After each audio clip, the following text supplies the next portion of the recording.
नमस्कार मंडळी, मी तुमचा लाडका मित्र वरद विजय चव्हाण आणि मी तुम्हा सर्वांचं माझ्या युट्यूब चॅनलमध्ये स्वागत करत आहे.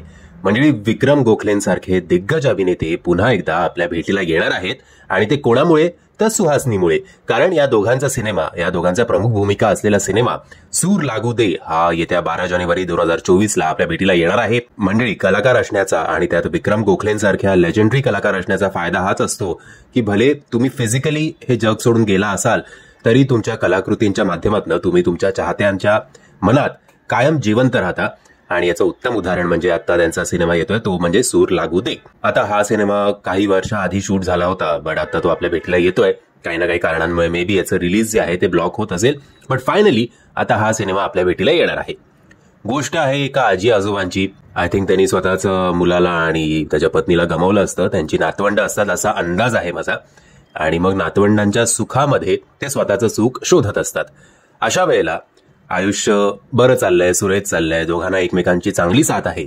आणि अशाच वेळेला त्यांना कळतं विक्रम गोखलेंना की त्यांना ब्लड कॅन्सर झालाय. आता ब्लड कॅन्सरच्या उपचारासाठी त्यांच्याकडे पैसे नाहीयेत.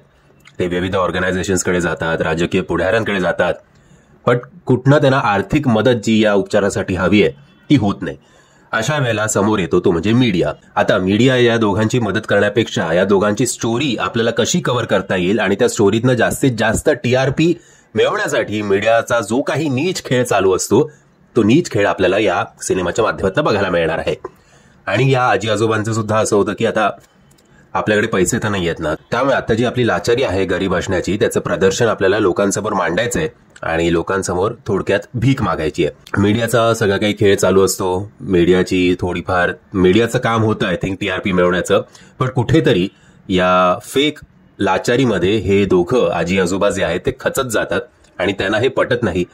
एक मीडिया पर्सन सुद्धा तुम्हाला या सिनेमामध्ये आय थिंक तिला सुद्धा हे पटत नाही. जे चाळे मीडियाचे चाललेत, आजी आजोबांचा जो काही तमाशा मांडलाय जगासमोर ते तिला सुद्धा पटत नसावं. आणि आय थिंक एवढं सगळं होऊन सुद्धा मीडियाचा फायदा नक्कीच होत असेल टीआरपीच्या गणितात, बट आजी आजोबांना जी पाहिजे ती मदत मिळत नाही. आणि अशाच वेळेला त्यांच्या समोर येतो, त्यांच्या मदतीला धावून येतो तो म्हणजे गणपती बाप्पा.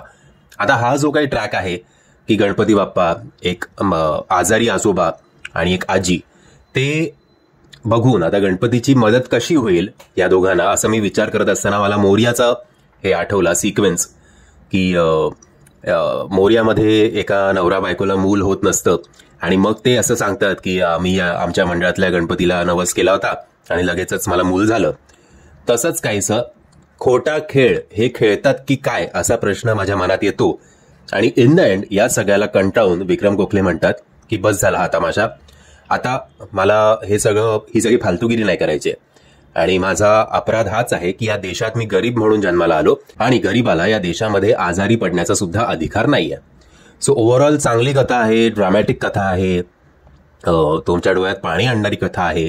बट आत्ता आपल्या आयुष्यात ऑलरेडी एवढे टेन्शन चालू असताना 2-3 तास ज्याच्यात कमर्शियल सिनेमा हा अजिबात नाहीये की बाबा तुम्हाला मध्ये मध्ये गाणी बिणी ऐकायला मिळतील किंवा काय एक्सेट्रा एक्सेट्रा, त्यामुळे लोक पैसा खर्च करून हा सिनेमा किती बघायला जातील.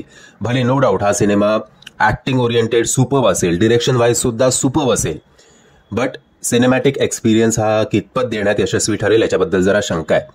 हा कदाचित OTTवर याला चांगले व्ह्यूज मिळतील आणि लोक वा करतील हा सिनेमा बघून आणि उदो करतील या सिनेमाचा. बट आत्ता तरी तसं पण आता हार्डली 10-12 दिवस उरले त्या सिनेमाच्या रिलीजला. फार हाईप मार्केटमध्ये नाही आहे या सिनेमाची, बट बघूया, let's see. Fingers crossed cinema box ऑफिसवर सुद्धा चांगली कामगिरी करू आणि OTTवर सुद्धा चांगले व्ह्यूज मिळू अशी आशा करूया. म्हणजे जर हा ट्रेलर तुम्ही बघितला नसेल तर त्याची लिंक मी तुम्हाला खाली डिस्क्रिप्शन बॉक्समध्ये देतोय. या आशा करतो तुम्हाला हा व्हिडिओ आवडला असेल. जर तुम्हाला हा व्हिडिओ आवडला असेल तर प्लीज या व्हिडिओला लाईक, शेअर आणि चॅनलला सबस्क्राईब करायला विसरू नका. जय हिंद, जय महाराष्ट्र.